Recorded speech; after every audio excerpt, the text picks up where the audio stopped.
Hemos llegado a la parte número 10 de la serie que hemos titulado El misterio de la muerte, como el Dios de los cielos nos lo revela.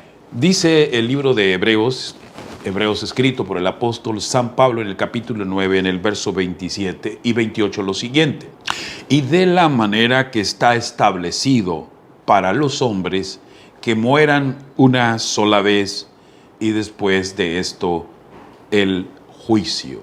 Ahora nos introducimos a una materia más. Vean lo que la revelación de la palabra del Señor nos dice con toda tingencia. Está establecido para los hombres que mueran una sola vez y lo que sigue después de la muerte es el juicio. Seguido a este versículo, el apóstol Pablo nos dice en el verso 28, así también Cristo fue ofrecido una sola vez para llevar los pecados de muchos, y aparecerá por segunda vez, sin relación con el pecado, para salvar a los que le esperan. Y obviamente que la salvación no puede darse si antes el Señor Jesús no hubiera muerto por nosotros. Él cargó con el pecado de todos nosotros para ofrecernos la vida eterna, pero en la segunda vez que Él aparezca, Él vendrá por todos sus hijos. Vendrá para salvarlos, vendrá por aquellos que le esperan para salvación. Y creo que si el Señor está trabajando por nuestra salvación, ni la muerte ni el juicio debieran de atemorizarnos. Salmos capítulo 48, verso 14. Escuchemos lo que dice el salmista. Porque este Dios es Dios nuestro eternamente y para siempre. Él nos guiará aún más allá de la muerte, porque Él tiene planes específicos para guiarnos no solamente en esta tierra cuando andemos en valles de sombra y de muerte, sino mucho más allá de la muerte. El Señor estará con nosotros, es decir, Él trabajará en nuestro favor para darnos la vida eterna. De igual manera, es de importancia que sepamos lo que dice el apóstol Pablo en su segunda carta a los Corintios, en el capítulo 5, verso 10. Porque es necesario que todos nosotros comparezcamos ante el tribunal de Cristo. Escucharon bien, es necesario, es importante, es indispensable que tú y yo podamos comparecer ante el tribunal de Cristo. ¿Para qué? Para que cada uno, dice la palabra de Dios, reciba según lo que haya hecho mientras estaba en el cuerpo, sea bueno o sea mal. El juicio es muy importante para que el cielo pueda distinguir a aquellos que vendrá a rescatar o a salvar, o a aquellos que no rescatará, que no salvará. Porque lo que el Señor quiere finalmente, si nosotros le amamos, le obedecemos y permitimos que Él nos rescate y nos salve, entonces declararnos como justos ante el Padre, dignos de salvación por su sangre. Por eso es muy importante que tú y yo le entreguemos nuestro corazón y lo tomemos como nuestro único y suficiente Salvador. Y esa es la invitación que te extiendo el día de hoy. Y si tú has leído el Apocalipsis en el capítulo 14, en el verso 6 y 7, verás el mensaje de los tres ángeles, y en particular veamos el mensaje del primer ángel. Vi volar, dice el verso 6, por en medio del cielo a otro ángel que tenía el evangelio eterno para predicarlo a los moradores de la tierra, a toda nación, tribu, lengua y pueblo, diciendo a gran voz: temed a Dios y dadle gloria, porque la hora de su juicio ha llegado, y adorad a aquel que hizo el cielo, la tierra, el mar y las fuentes de las aguas. Es un mensaje de advertencia. La hora de su juicio ha llegado y el Señor quiere que el evangelio eterno, el evangelio que nos anuncia las buenas nuevas de salvación que Dios ha dispuesto para que todos podamos ser salvos, porque Él dio a su Hijo unigénito para salvarnos, y nosotros necesitamos creer en el evangelio de Cristo, el Dios de los cielos, a través de este mensaje que será distribuido a toda nación, pueblo, tribu y lengua, hará llegar este evangelio eterno, en donde se le recuerda al ser humano que la hora de su juicio ha llegado. Y debemos de temerlo, debemos honrarlo, debemos de glorificarlo como el Creador y como el Redentor. Y sobre todo, le debemos adorar. Dice el libro de Daniel en el capítulo 7, en el verso 10, un río de fuego procedía y salía delante de él. Miles de millares le servían. Millones de millones asistían delante de él. El juez se sentó y los libros se abrieron. El juicio de Dios ha llegado. El juez está listo para abrir los libros. Hay testigos, hay asistentes. Y el tribunal de Cristo ha abierto su sesión. Es necesario saber qué personas deben ser rescatadas y redimidas cuando Él regrese por segunda vez, ahora sin pecado, para salvar a los que le esperan para salvación. Para eso es este juicio. Es un juicio entonces que se denomina, dentro de lo que se llama el juicio final, el juicio preadvenimiento o el juicio investigador, el juicio previo al regreso portentoso de nuestro Señor Jesucristo. Y veamos ahora lo que el apóstol Pedro en su primera carta, primera de Pedro capítulo 4, verso 17, cómo es que se anuncia esto. Porque es tiempo de que el juicio comience por la casa de Dios. Y si primero comienza por nosotros, ¿cuál será el fin de aquellos que no obedecen el Evangelio de Dios? Eres de aquellos que piensan y creen que Jesús es nuestro Salvador y de que Él nos puede dar vida eterna y de que nos guiará aún más allá de la muerte. Entonces nos tenemos que preparar, porque el juicio va a comenzar en la casa de Dios, porque la salvación es un hecho, es la parte de Dios, es el regalo de Dios. Lo que viene es la aceptación, y en la aceptación viene como nosotros, por amor, con amor, día a día le podemos entregar nuestra existencia a Dios para que dirija nuestras ideas, nuestros pensamientos, para que dirija nuestras emociones, para que dirija nuestra vida, para que Él pueda construir un carácter perfecto delante de Dios. Jesús le dijo a Nicodemo en el capítulo 3, verso 17 del Evangelio según San Juan, lo siguiente: porque no envió Dios a su Hijo al mundo para condenar al mundo, sino para que el mundo sea salvo por Él.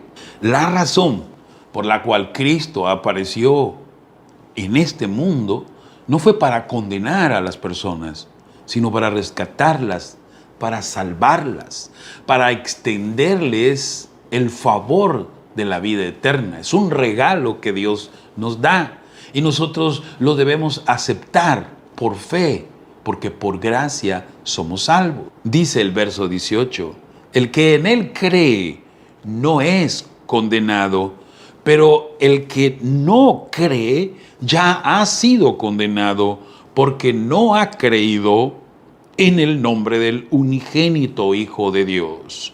Y esta es la condenación, que la luz vino al mundo. ¿A qué vino la luz? A salvarnos. Y los hombres amaron más las tinieblas que la luz, porque sus obras todas eran malas. Esto no quiere decir que los impíos o las personas que no aceptan a Jesús en su vida o que no creen en el Hijo unigénito no vayan a ser juzgados, aunque prácticamente su decisión les ha traído una condena. Y esa condena significa que cuando Jesús regrese por segunda vez, ellos no irán con el Salvador y ni serán llevados al cielo. Ahora te hablo a ti, amigo y amiga, que has creído en el Señor, que deseas tener la vida eterna. El juicio es un asunto legal. Dios es justo, Dios sabe lo que hace y Él tiene una ley por la cual nos va a juzgar. El libro de Santiago, en el capítulo 2, en el verso 12, dice lo siguiente: así hablad y así haced, como los que habéis de ser juzgados por la ley de la libertad. El Señor tiene una ley que es perfecta, que es eterna, que es la ley moral de los 10 mandamientos. Es conocida como la ley de la libertad, con la cual nosotros vamos a ser juzgados. La ley de Dios tiene 2 razones de su existencia. Es el asiento de su justicia y además nos muestran lo que es malo, lo que es pecado. Pero por el otro lado, y esta es la otra cara de la ley de Dios, nos enseñan y nos muestran el amor de Dios. Amigo y amiga, desobedecer la ley de Dios es pecado. Es transgresión de la ley de Dios. Eso es pecado. Y siempre va a haber un enemigo que nos acuse. Dice el Apocalipsis capítulo 12, en el verso 10, lo siguiente.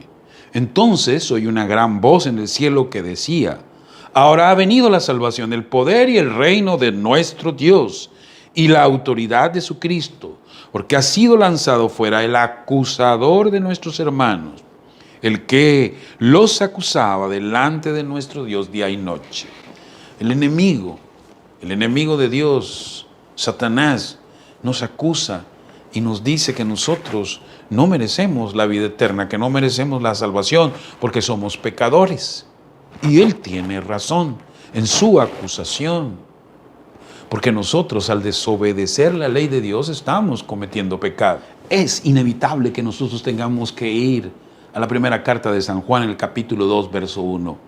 Hijitos míos, estas cosas os escribo para que no pequéis. Pero si alguno hubiere pecado, abogado tenemos para con el Padre, a Jesucristo el justo. Porque no tenemos un sumo sacerdote que no pueda compadecerse de nuestras debilidades, sino uno que fue tentado en todo según nuestra semejanza, pero sin pecado. Acerquémonos pues confiadamente al trono de la gracia para alcanzar misericordia y hallar gracia para el oportuno socorro en el día del juicio, ante el cual tenemos que comparecer. Aparecerá nuestro abogado, el mismo que hoy trabaja en nuestro favor y en nuestra defensa, y ante el Padre pondrá su sangre carmesí para que nosotros podamos recibir el perdón de todos nuestros pecados y hacernos aceptos ante el Padre para poder tener acceso a la salvación. Y entonces nos preguntamos, como se preguntaba el apóstol Pablo en Romanos 8:33, ¿quién acusará a los escogidos de Dios? Dios es el que justifica. ¿Quién es el que los condenará? ¿Quién es el que condenará? Cristo es el que murió, más aún también el que resucitó, el que además está a la diestra de Dios, el que también intercede por nosotros. Es cierto, viene la muerte, luego viene el juicio y enseguida ya viene la salvación.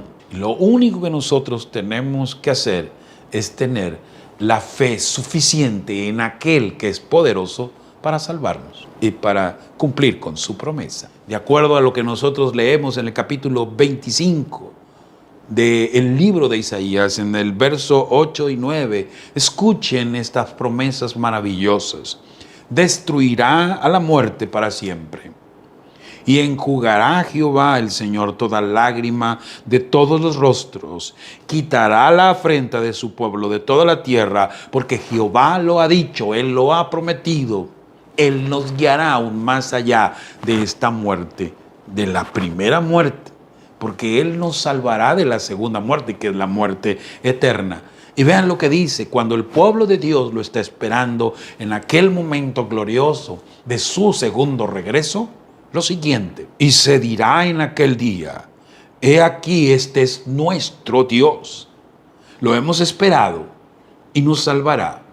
Este es Jehová, a quien hemos esperado, nos gozaremos y nos alegraremos en su salvación. Y ahora imaginémonos cuando el Rey de Reyes y Señor de Señores haga la siguiente declaración, que el mismo Jesús describe en el capítulo 25, verso 34 de San Mateo.